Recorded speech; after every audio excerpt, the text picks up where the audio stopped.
Good evening అండి రవిచంద్ర గారు. Sir, neat పేపర్కి ఎలా అయితే నైతిక బాధ్యత వహిస్తూ కేంద్ర విద్యాశాఖ మంత్రి ధర్మేంద్ర ప్రధాన్ రాజీనామా చేశారో, ఇప్పుడు డిఎస్సి కూడా అలాగే నైతిక బాధ్యత వహిస్తూ అవకతవకలు జరిగాయి, దానికి బాధ్యత వహిస్తూ లోకేష్ రాజీనామా చేయాలని చెప్పి వైఎస్ఆర్సీపీ ఆరోపిస్తుంది.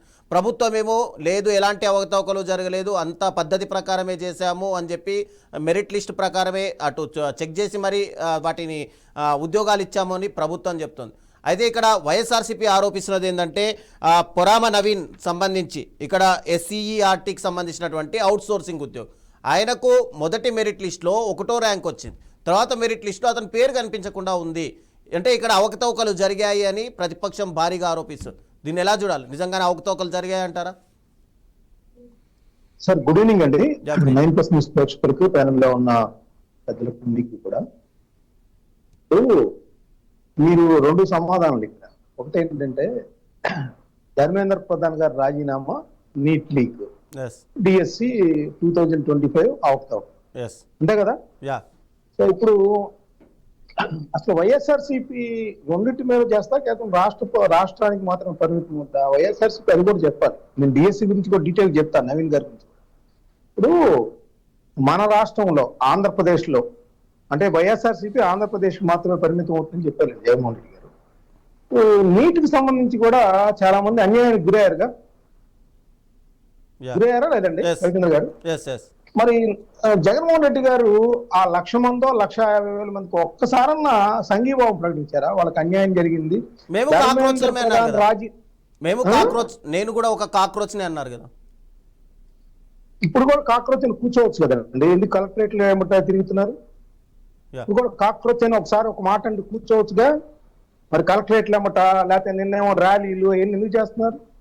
అప్పుడు కూడా చేయాలి కదా. నేననేది విమర్శ కాదు, నేను జగన్మోహన్ రెడ్డి గారు ఇంకా యాక్టివ్ గా నిలదీయాలి, అమిత్ షా గారి మెడలు వంచాలి, నరేంద్ర మోడీ గారి మెడలు వంచాలని కోరుకుంటున్నా నేను.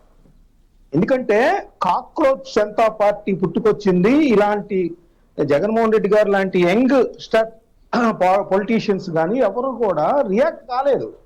రియాక్ట్ కాకపోవటం వల్ల జన్జీ యువత అనేది రియాక్ట్ అయింది. అక్కడికి వెళ్ళి కేంద్ర ప్రభుత్వం మెడలు వంచింది, ధర్మేంద్ర ప్రధాన్ గారు రాజీనామా చేశారు, ఒక బిల్లు తెప్పించారు. ఈ రోజు సుప్రీంకోర్టు కూడా జోక్యం చేసుకుని వాళ్ళ మీద ఎటువంటి కేసులు పెడతానికి వీల్లేదని చెప్పగలిగారంటే ఇదంతా కాక్రోచ్ జనతా పార్టీయేగా. మరి జగన్మోహన్ రెడ్డి గారు ఎప్పుడైనా సంఘీభావం ప్రకటించారా? కాక్రోచ్ జనతా పార్టీ చేస్తున్న న్యాయమైన ధర్నా కానీ లేదంటే న్యాయమైన ఆందోళనకు కానీ ఎప్పుడైనా మనము మద్దతు ప్రకటించామా? మరి ఆ స్ఫూర్తి ఏంటి? వాళ్ళ స్ఫూర్తి ఏంటంటే వాళ్ళనేమో మీరు ఒక్కసారి కూడా సపోర్ట్ చేయలేదు, వాళ్ళ స్ఫూర్తి ఏంటి? ఓకే సరే, అంటే నేను అడుగుతుంది ఏంటంటే అక్కడ ఎందుకు మీరు జోక్యం చేసుకోలేకపోయారు? ఎంబీబీఎస్ విద్యార్థులందరూ కూడా మన రాష్ట్రం వాళ్ళు కాదా? అంటే కేంద్ర ప్రభుత్వం అంటే మీకు భయమా, లోకేష్ అంటే భయం లేదా అనేది ఒకటి జగన్మోహన్ రెడ్డి గారు సమాధానం చెప్పాలి. ఇక డిఎస్సి విషయానికి వద్దాం. సో డిఎస్సిలో ఏంటి 16,300 చిల్లర అనుకుంటా, బహుశా 16,347 వేకెన్సీస్ కి మెగా డిఎస్సి ప్రకటించారు. అది కూడా 2025 జూలై 6వ తారీఖు ప్రకటించారు. సో ఆ ఎగ్జామ్స్ అన్ని అయిపోయాక సెప్టెంబర్ లో వాళ్ళకి నియామక పత్రాలు ఇచ్చారు. ఇప్పుడు వైఎస్ఆర్సీపీకి సంబంధించి ఏంటి, జూలై 2026 వచ్చింది. బహుశా ఏప్రిల్లోనో మేలోనో జగన్మోహన్ రెడ్డి గారి దగ్గరికి కొంతమంది స్పోర్ట్స్ కోటాకి సంబంధించి వచ్చారు అభ్యర్థులు, వచ్చి మాకు అన్యాయం జరిగిందని చెప్పారు. అదే చూపించారు. ఇక్కడ ఇంకోటి కూడా చూడాలి. అక్కడ 2 నిమిషాలు టైం ఇస్తే వివరిస్తా. ఇప్పుడు అక్కడ కుంభకోణం అనేది జగన్మోహన్ రెడ్డి గారు అట్లా ఆయన దగ్గరికి రాగానే ఆయన డిమాండ్ చేశారు. ఏమన్నారంటే ఒకటేమో సిబిఐ దర్యాప్తు తెరిపించాలి, దీని మీద మంచి విచారణ జరగాలి, ప్రతిపక్షాల వాళ్ళకి అన్యాయం జరగకూడదు అనేది ఒకటి. రెండోది ఏంటి, మా ప్రభుత్వం 3 ఏళ్లలో వస్తుంది, మీ అందరికీ కూడా ఉద్యోగాలు ఇచ్చేస్తాను అని చెప్పారు రెండోది. సో ఆ తర్వాత ఒకసారి వాళ్ళ విద్యార్థి విభాగం చేత ఒక ఆందోళన కార్యక్రమం జరిగింది, ఇంకందరితో మర్చిపోయారు. మీరు అన్నట్లు ఇప్పుడు మళ్ళీ జన్జీ ఉద్యమము, కాక్రోచ్ జనతా పార్టీ ఇదంతా జరిగిన తర్వాత మళ్ళీ వాళ్ళు దీన్ని ట్యాకప్ చేశారు. దీన్ని ట్యాకప్ చేసి పెద్ద ఎత్తున ఆందోళన కార్యక్రమం. నాకు తెలిసి అయితే ఇప్పుడు ఇవాళ నుంచి 10వ తారీఖు లోపు రిలే నిరాహార దీక్షలు, రౌండ్ టేబుల్ సమావేశాలు, ఇవన్నీ కూడా వాళ్ళు తీసుకొస్తున్నారు. ఇంకా అంటే దీన్ని మరింత ఉధృతం చేయాలనేది వాళ్ళ ఉద్దేశం. Yes. సో దానిలో భాగంగా వాళ్ళు రోజు కూడా సజ్జల రామకృష్ణారెడ్డి గారు కానీ వాళ్ళందరికీ కూడా దిశానిర్దేశం చేస్తా ఉన్నారు. ఏంటంటే జిల్లా పార్టీ అధ్యక్షులతో కలిసి వాళ్ళు వచ్చేసి కలెక్టరేట్ ఎదుట ఇచ్చారు. వాళ్ళందరూ కూడా ప్రెస్ మీట్లు పెట్టారు, మాట్లాడారు. 3-4 తారీఖుల్లో నియోజకవర్గాలు 175 నియోజకవర్గాల్లో round table town hall meetings పెట్టాలి.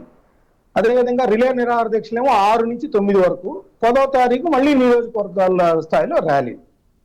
సో నేననేది ఏంటంటే ఇప్పుడు వీటిల్లో 16,000 మంది 16,347 పోస్టులకు గాను 3 లక్షల చిల్లర మంది రాశారండి.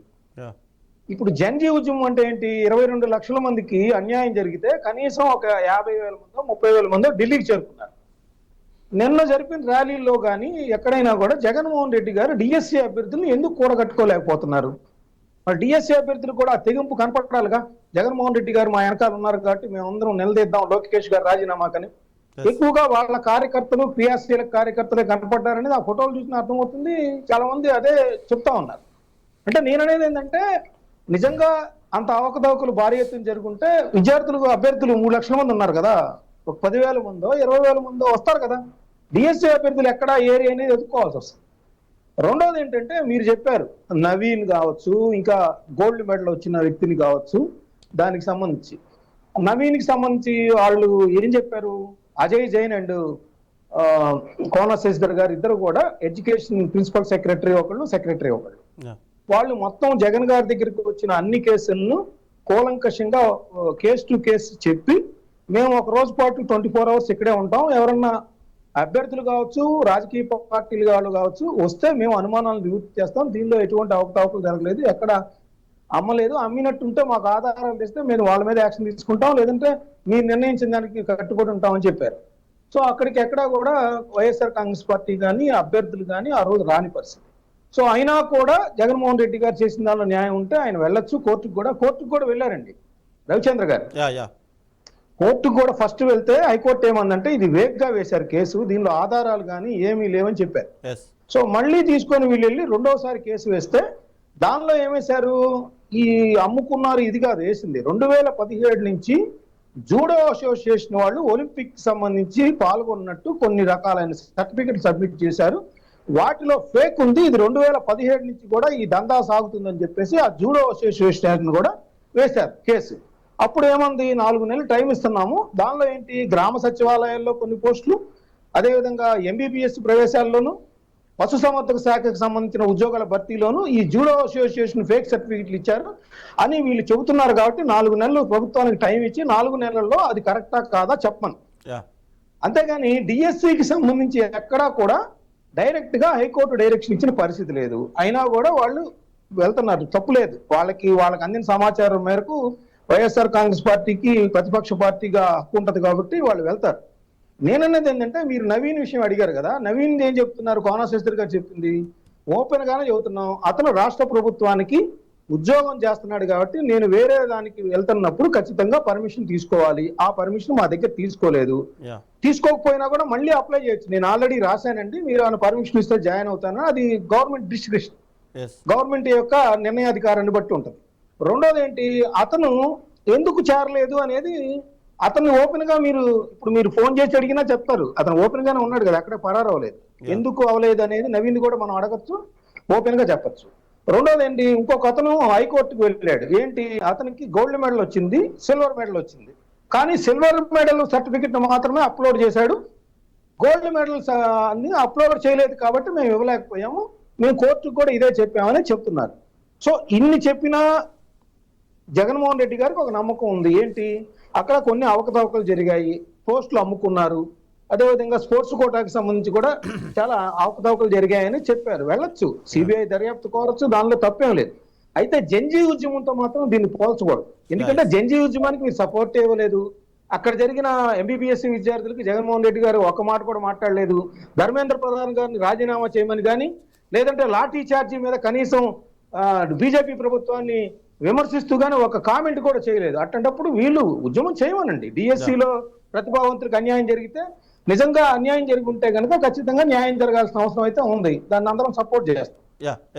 లక్ష్మణరావు గారు చెప్పండి. అంటే ఆల్రెడీ కోర్టులో కేసు నడుస్తున్నప్పుడు మళ్ళీ సిబిఐ ఎంక్వైరీ కావాలని అడుగుతున్నాను. అంటే కోర్టుల్లో నమ్మకాలు లేవా మీకు?